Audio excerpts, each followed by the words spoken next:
The United States printed trillions of dollars. That's not conspiracy, that's not speculation, that's not some guy in a basement with a whiteboard and red string connecting dots on a corkboard. That's public information, sitting right there on the Federal Reserve's balance sheet for anyone with an internet connection to read. Trillions. During the 2008 financial crisis, trillions. During COVID, trillions more. Quantitative easing round 1, round 2, round 3, emergency lending facilities, stimulus packages, special purpose vehicles, trillions upon trillions upon trillions. More dollars created in the last 15 years than in the entire previous history of the United States combined. And here's the thing that should genuinely keep you up at night. After all that printing, after flooding the world with more dollars than have ever existed in human history, America didn't collapse into hyperinflation. Prices went up, sure, especially after 2020, and people felt it at the grocery store, at the gas pump, in their rent checks, in their insurance premiums. But the apocalypse didn't happen. No wheelbarrows full of cash to buy a loaf of bread. No Weimar Germany, no Zimbabwe, no Venezuela. The system held. How? Why? Because most of those dollars don't live in America. They live overseas. They're scattered across the entire planet. In central bank vaults in Tokyo and Beijing and Riyadh. In offshore accounts in the Cayman Islands and Luxembourg and the Channel Islands, in oil trades in the Persian Gulf, in debt payments in Istanbul and Buenos Aires and Jakarta. The dollars are out there, working, circulating, being useful, lubricating the gears of global commerce, just not inside the United States. And as long as they stay out there, everything holds together. The machine runs, the music plays, everyone keeps dancing. But if those dollars come home, and there are real, growing, concrete, accelerating reasons to think they might, that's when the math breaks. That's when inflation explodes. That's when markets overheat. That's when the whole arrangement, this extraordinary, improbable, decades-old arrangement, starts to crack. The United States doesn't just prefer that dollars stay abroad, it needs them to stay abroad. Its entire financial architecture, its trade policy, its foreign policy, its military posture, all of it is, to a significant degree, organized around one quiet imperative. Keep the dollars out there. So let's talk about where these dollars actually are, why they're there, what keeps them there, and what happens if they start coming back. The dollar is not just America's national currency. It's the operating system of the global economy. When Saudi Arabia sells oil to Japan, the deal is priced and settled in dollars. Neither country is the United States. Neither country uses the dollar domestically, but the transaction runs on dollars anyway. When a Brazilian company borrows money on international capital markets, the loan is almost certainly denominated in dollars. When the central bank of South Korea or India or Poland builds up foreign exchange reserves for a rainy day, for a crisis, for stability, they buy dollars in US Treasury bonds. When a Nigerian businessman moves money offshore, when a Russian oligarch parks wealth in a shell company, when a Chinese manufacturer invoices a European buyer, dollars, dollars, dollars, always dollars. The scale of this phenomenon is genuinely hard to comprehend. Somewhere between 40 and 70% of all physical US currency, the actual green paper bills, circulates outside the United States. Hundreds of billions in cash, stuffed in the safes and mattresses and vaults from Moscow to Mogadishu. Dollar reserves held by foreign central banks run into the trillions. Dollar-denominated debts owed by companies and governments outside America, trillions more. And then there's the euro-dollar market, which most people have never heard of, but which dwarfs almost everything else in the financial system. Eurodollars aren't European currency. The name is a historical artifact, deeply misleading. They're US dollars held in bank accounts outside the United States and banks beyond the direct reach of the Federal Reserve and American regulators. London, Singapore, Hong Kong, Zurich, the Caribbean, an enormous, sprawling, largely invisible network of financial institutions taking dollar deposits, making dollar loans, creating dollar credit, all outside America's regulatory perimeter. This is the dollar's external circuit, its shadow empire, its second life. Tens of trillions of dollars that America created, that bear America's name and America's promise, but that America doesn't directly control, can't directly control, doesn't even fully understand the scale of. Now, the obvious question. If there are so many dollars living abroad, why don't they come flooding back? Why does Japan's central bank keep holding over $1 trillion in reserves instead of dumping them? Why does China keep buying treasuries, or at least hold on to the ones it has? Why do companies in emerging markets keep borrowing in dollars when their own governments tell them it's risky, when their own experience tells them currency mismatches can be fatal? The answer is deceptively simple and deeply structural. The world needs dollars, and there's nothing else that does the same job. Not yet. Not fully, not even close. Dollars are needed for trade. Oil, natural gas, copper, iron ore, aluminum, wheat, soybeans. Most global commodity markets still operate in dollars. This didn't happen by accident. This didn't happen because dollars are inherently better for buying oil than euros or yen. It's the result of decades of deliberate American policy, especially the deal struck with Saudi Arabia in the 1970s. The Saudis would price oil exclusively in dollars, and in return, America would guarantee their security, their regime, their place at the table. That arrangement, the petrodollar system, anchored the dollar at the heart of global energy markets. And energy is the foundation of everything. Every factory, every farm, every truck, every airplane runs on energy. If your country needs oil, and every country needs oil, you need dollars, period, full stop, no negotiation. Dollars are needed for debt. An enormous share of international lending is dollar-denominated. If you're a Turkish corporation with a dollar loan, you need dollars to make your interest payments, your principal payments. You have to earn them through exports or buy them on the foreign exchange market. That creates constant, structural, mechanical demand for dollars that has absolutely nothing to do with whether Turkey likes America's foreign policy or admires its culture. It's automatic, it's relentless, and it's inescapable. As long as the debt exists, the dollar demand exists. And frankly, dollars are simply more attractive than the alternatives. The dollar is the most liquid currency on earth. You can convert it to anything, anywhere, anytime, in any amount. Treasury bonds are considered the safest asset in existence. The risk-free rate, the benchmark against which every other asset on the planet is measured. Even when yields are low, even when the national debt is terrifying, even when there are real doubts, what else are you going to hold? Euros backed by 20 different governments that can barely agree on agricultural subsidies, let alone fiscal policy? Yuan, which China won't let you freely convert and could freeze or manipulate at will. Gold, which pays no interest, is expensive to store and practically impossible to use for large-scale international transactions. The dollar wins not because it's perfect, not because it's trustworthy in some absolute sense, but because everything else is worse.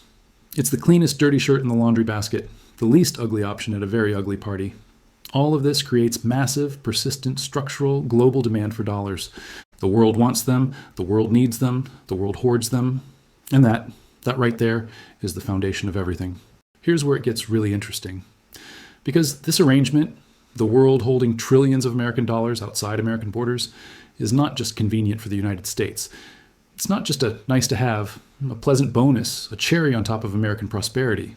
It's the foundation of American economic power, the hidden engine of American dominance, and simultaneously the single greatest vulnerability in the entire system. When the world holds dollars, especially in the form of treasury bonds, it is directly, literally, mechanically financing the American budget deficit. Let that sink in.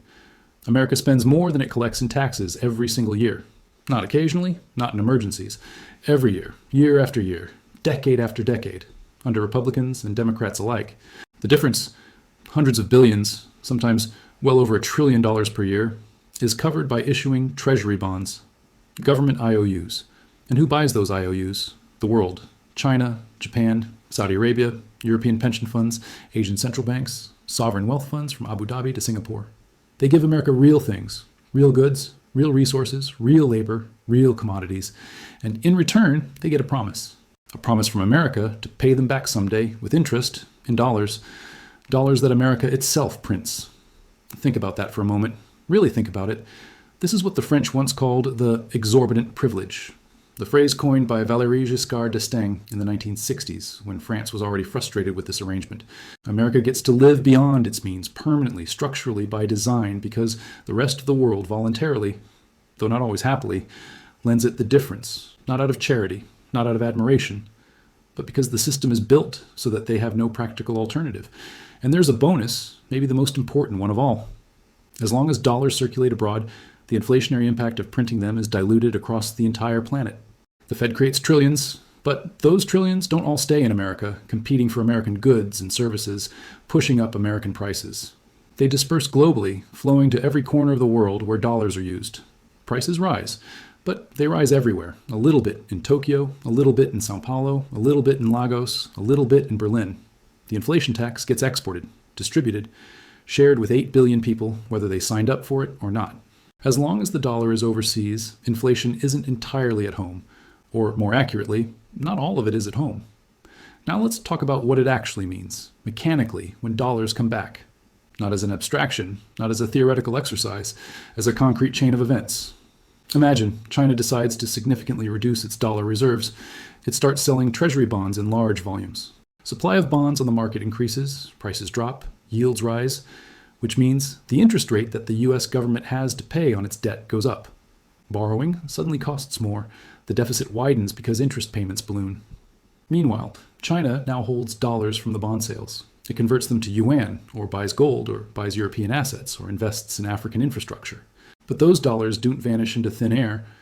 They end up with whoever sold China the gold or the assets. Those people or institutions now hold dollars and need to do something with them. The dollars keep circulating, looking for a home. Now imagine it's not just China. Saudi Arabia starts accepting yuan for oil. They've already begun, in small amounts. India settles trade with Russia in rupees. Brazil and Argentina discuss bilateral trade in local currencies. ASEAN nations explore regional settlement mechanisms that bypass the dollar entirely. Russia, already cut off from the dollar system by sanctions, has rebuilt its trade around yuan and other alternatives. Each of these shifts is small on its own, but collectively they represent a world that needs fewer dollars, and dollars that aren't needed abroad come home. Where do they go? Into American markets. Foreign holders looking to deploy their unwanted dollars buy American stocks, bonds, real estate, farmland, companies. Dollars flood back into the domestic economy. Liquidity surges, and then the problems begin in earnest. Prices rise because there's too much money chasing the same amount of goods and services. Markets overheat because all that returning capital needs somewhere to go and inflates bubbles in equities, real estate, anything with a price tag and a ticker symbol. And confidence erodes because when the rest of the world visibly, publicly stops wanting your currency, people inside the country start asking questions they never asked before. If foreigners don't want dollars, should I? This isn't hypothetical. We've seen versions of this play out before, each one a warning shot. In the 1970s, when OPEC quadrupled oil prices and the flows of petrodollars shifted and sloshed, America got hit with an inflationary shock that lasted nearly a decade. Double-digit inflation, stagflation, the previously impossible combination of rising prices and rising unemployment. Fed chair Paul Volcker had to crank interest rates all the way up to 20%, deliberately engineering a devastating recession to break the inflationary fever. People lost homes, businesses, livelihoods, savings. And it started fundamentally with a shift in how dollars moved around the world, with a change in who held them and on what terms. In 2008, the opposite happened. A global flight to safety drove dollars into America, into treasuries, into anything perceived as a safe haven. But the flood of liquidity the Fed created to fight the crisis, quantitative easing, zero interest rates, emergency facilities, didn't flow into wages or factory floors or small business expansion. It flowed into financial assets, stocks, corporate bonds, real estate in major metros. The S&P 500 began a historic bull run while median household income stagnated for years. Wall Street celebrated record profits while Main Street struggled to recover. The money came in, but it distributed grotesquely unevenly, pooling at the top, inflating assets that the wealthy own, doing almost nothing for everyone else. And then 2020 through 2022, the most vivid, most recent, most instructive example, the government injected trillions directly into the economy. Stimulus checks mailed to households, enhanced unemployment benefits, PPP loans for businesses, direct payments to individuals. The Fed created money at a pace that made its 2008 response look timid. And this time, the money didn't just flow into financial assets, it went straight into people's bank accounts and they spent it. Demand surged while supply chains were still broken by COVID shutdowns. Too many dollars chasing too few goods. The textbook definition of inflation playing out in real time. Inflation hit levels not seen in 40 years. 8%, 9%, numbers that seemed impossible in the pre-COVID world of 2% targets and forward guidance. And here's the crucial point. Those weren't even dollars coming back from abroad. Those were brand new dollars, freshly created and injected domestically. Now imagine what happens when trillions of returning foreign dollars get added to that equation. America is not passive about any of this. The entire architecture of the global financial system, the institutions, the rules, the incentives, the threats, is built, maintained, and aggressively defended to keep dollars abroad, to keep the world needing them, to make their return inconvenient, expensive, frightening, or simply unthinkable. Sanctions are the most visible weapon in this arsenal. When America freezes a country's dollar assets, as it did with Russian central bank reserves in 2022, with Iranian assets, with Venezuelan gold, with Afghan government funds, it simultaneously punishes the target and sends a message to everyone watching. Your dollars are safe as long as you play by our rules. Step out of line and we can reach into your vault from 6,000 miles away and turn your wealth into zeros. It's extraordinarily powerful. It's also extraordinarily dangerous. Because every time America weaponizes the dollar, it gives every other country on earth a reason to diversify away from it. To build alternatives, to reduce dependence, The sanctions weapon works, but each use dulls the blade a little more and sharpens the motivation to find workarounds. Dollar-priced commodity trade is another anchor, deeply embedded in the infrastructure of global commerce. As long as oil, gas, copper, wheat, and 100 other essential commodities are priced and settled in dollars, every importing country on Earth must maintain dollar reserves. No dollars, no energy, no economy. This is not a market outcome. It's structural dependency built into the plumbing of world trade over decades of deliberate policy choices. Dollar debts in developing countries are a third anchor, less visible, but devastatingly effective. Dozens of nations, Turkey, Argentina, Nigeria, Pakistan, Egypt, Sri Lanka, and many more, carry enormous debts denominated in dollars. They must earn or purchase dollars to service those debts. This creates permanent, inescapable, non-negotiable demand for dollars, regardless of how those countries feel about America. They can denounce dollar hegemony at every international conference vote against America at the United Nations, sign joint declarations with China about a new multipolar order, and then go home and desperately acquire dollars because without them, they default, their credit rating collapses, and they're locked out of international capital markets. And finally, the gravitational pull of American capital markets themselves. The US stock market is the largest, deepest, most liquid, most dynamic in the world. The technology companies defining the 21st century, Apple, Microsoft, Google, Amazon, Nvidia, Meta, all trade on American exchanges. Silicon Valley's venture capital ecosystem has no equivalent anywhere on the planet. New York, Miami, Los Angeles real estate acts as a global wealth magnet, attracting capital from every continent. This pulls dollars toward America.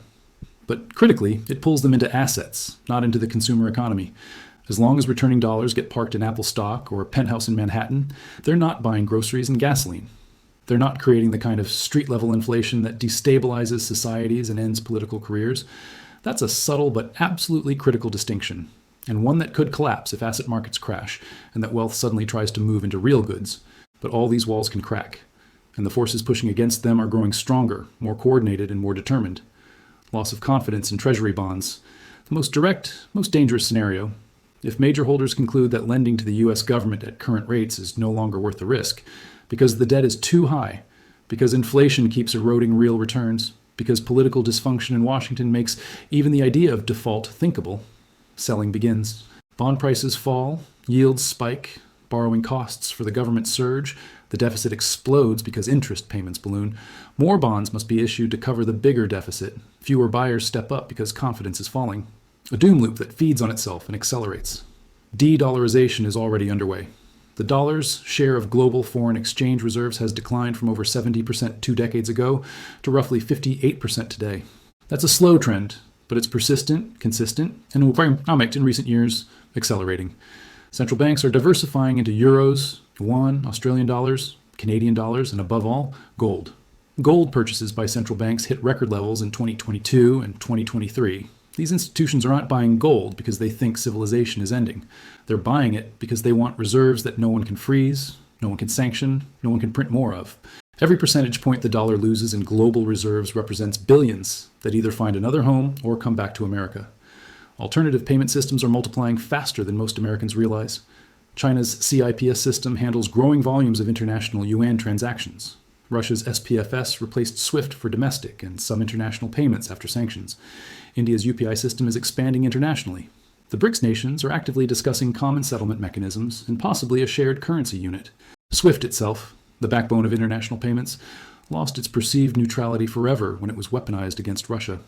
Now, every country that might conceivably find itself crosswise with American foreign policy has a powerful incentive to build alternatives.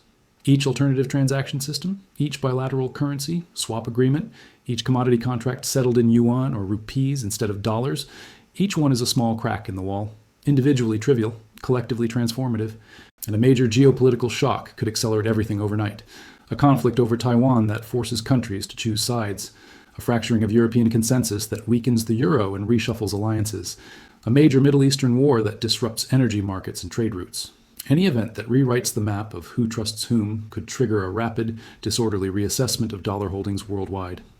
Here's the uncomfortable truth that ties all of this together. America doesn't fear a weak dollar. A weak dollar boosts exports, helps manufacturers, makes American goods competitive globally. America doesn't particularly fear a strong dollar. It creates problems for exporters, but attracts investment. America doesn't even fear the dollar gradually, slowly, over decades, sharing its reserve status with other currencies. That's a manageable transition, a gentle decline that can be accommodated. What America fears is something far more specific and far more dangerous. Too many dollars inside America all at once. A tsunami of returning liquidity that overwhelms the domestic economy, that sends prices spiraling, that makes the post-COVID inflation look like a rehearsal. The trillions scattered across the world right now, in central bank reserves and offshore accounts and commodity markets, in emerging market debt chains in the euro-dollar shadow system. Those trillions are simultaneously America's greatest asset and its greatest vulnerability. They finance the deficit. They suppress domestic inflation. They sustain demand for treasuries. They underwrite the exorbitant privilege. But they are also, every single one of them, a loaded weapon pointed at the American economy held in the hands of foreign governments. Foreign central banks and foreign investors who may not always share America's interests, America's priorities, or America's timeline. The problem with the dollar isn't that it might disappear. The dollar isn't going anywhere tomorrow or next year or probably next decade. It's too deeply embedded, too widely used, too structurally essential to too many people and institutions. The problem with the dollar is that it might come home, all of it, at once. And nobody, not the Fed, not the Treasury, not Congress, not Wall Street, has a plan for that. Because the whole system was built on the assumption that it never would.